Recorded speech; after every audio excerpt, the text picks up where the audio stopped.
রাষ্ট্রযন্ত্রকে তারা ঐক্যবদ্ধ করেছে যাতে করে শেখ হাসিনাকে ক্ষমতায় টিকে দেখা যায়। রাষ্ট্রযন্ত্র তাদের সাথে আঘাত করলে এই যে সমস্যা সমাধান। মহানগর বিএনপির সংগ্রামী সাবেক যুগ্ম সাধারণ সম্পাদক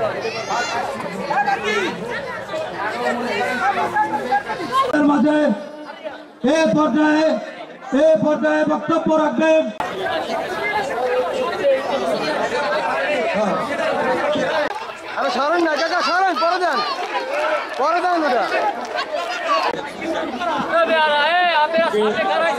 উৎসাহিত করার জন্য দল ৩ নং ওয়ার্ড বিএনপির সাবেক সংগ্রামী সাধারণ সম্পাদক জনাব সাইফুল ইসলাম আব্বাস আমাদের মাঝে উপস্থিত আছেন। দৃষ্টি আকর্ষণ করছে, আপনারা আপনাদের অতিথির আসন গ্রহণ করুন।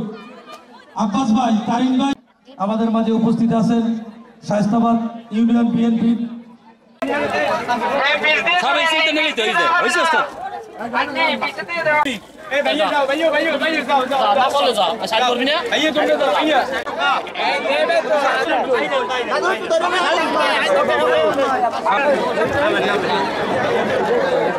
একটা জায়গায় আসেন যারা গণ আন্দোলন করেছিলেন, গণ আন্দোলনের মাস্টার মাইন্ড, তাদের সেই সব দলগুলো একটা জায়গায় আসতে হবে। একটা জায়গায় এসে আপনারা ঐক্যবদ্ধ হবেন যে বাংলার মাটিতে আমরা এটা চাই, এভাবে গণতন্ত্র চাই, এভাবে কাজ করি। কিন্তু আপনারা নিজেরাকে গোলমাল করে জনগণকে কষ্ট দেবেন, সেটা আপনারা করবেন না।